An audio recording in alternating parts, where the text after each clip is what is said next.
Once there was nothing, nothing but the spirit of all life.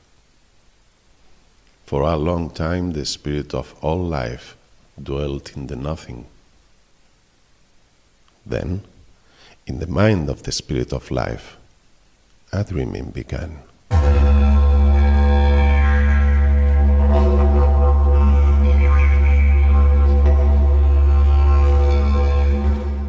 In the empty darkness there was a dreaming of fire, and the colors of fire illuminated the darkness within the mind of the spirit of life.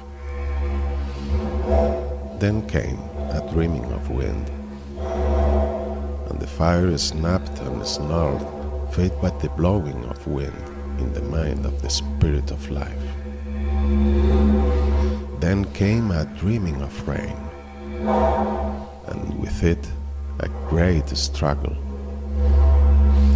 For a long time, the battle of fire, wind, and rain raged in the dreaming, and the Great Spirit liked the dream.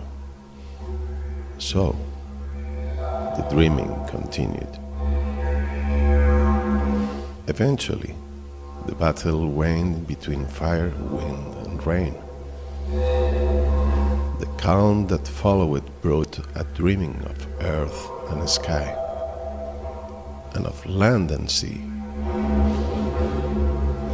For a long time, this dreaming continued.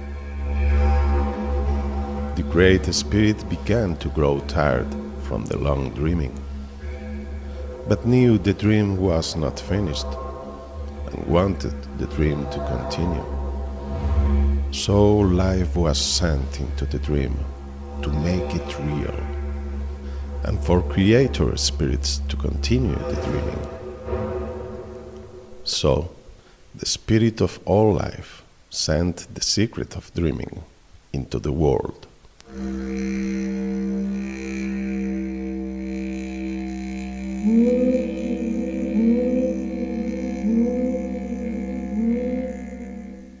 And the secret of dreaming entered into the spirit of Barramandi, who is the fish. And Barramandi descended to the deep, still waters, relaxed in the calm, and began to dream. The dream took Barramandi to waves and wet sand. But Barramandi did not understand the dream and wanted to dream only of the deep, still waters. So Barramandi passed the secret of dreaming to the spirit of the Kariki, who is the turtle. Kariki paddled out of the waves, settled onto the wet sand, and began to dream.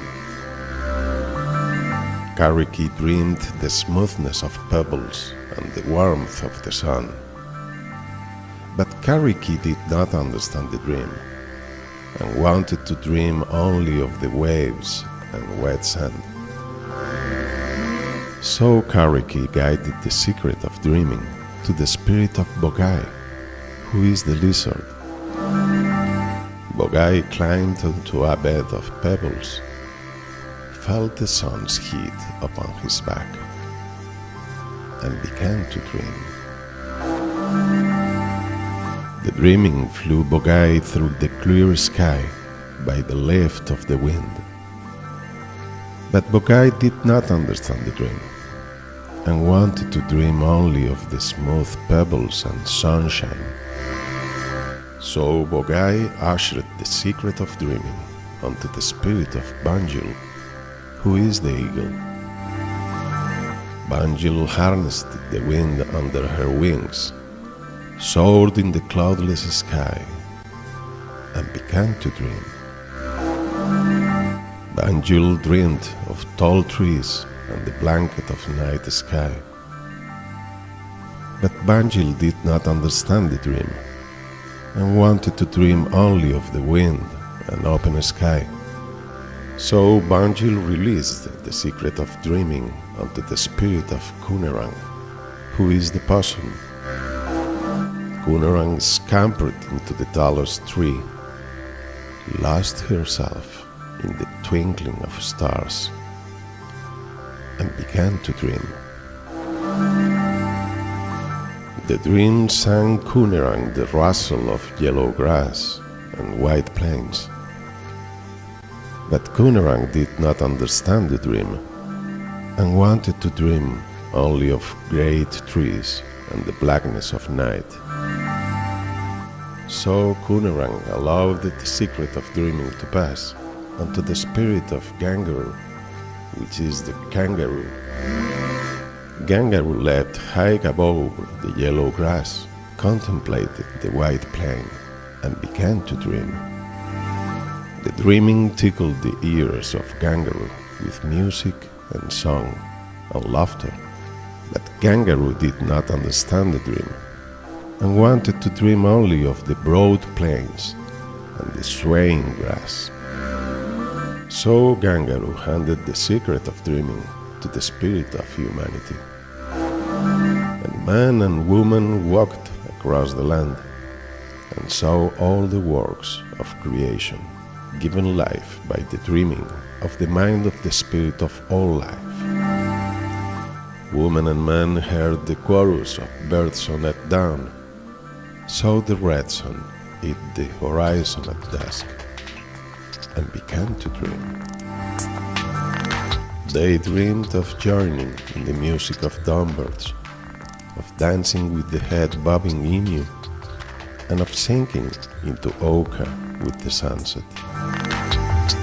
They dreamed also of the laughter of children, and man and woman understood the dream.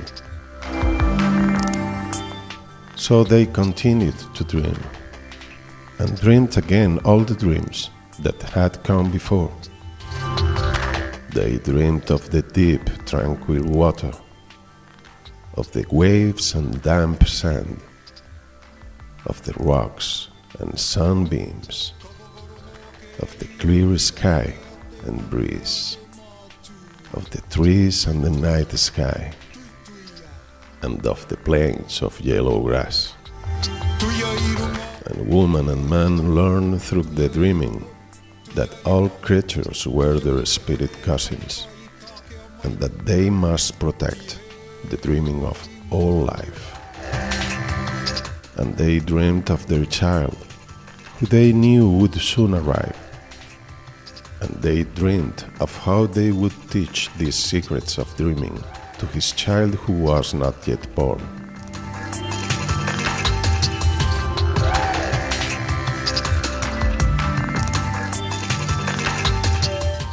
Then the great spirit of life knew at last that the secret of dreaming was safe.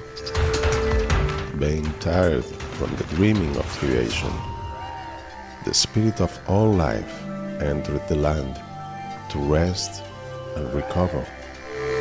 That is why now, when the spirits of all creatures become tired, they join the spirit of life in the land. This is why the land is sacred, and man and woman must be its caretakers, just as they protect the secret of dreaming.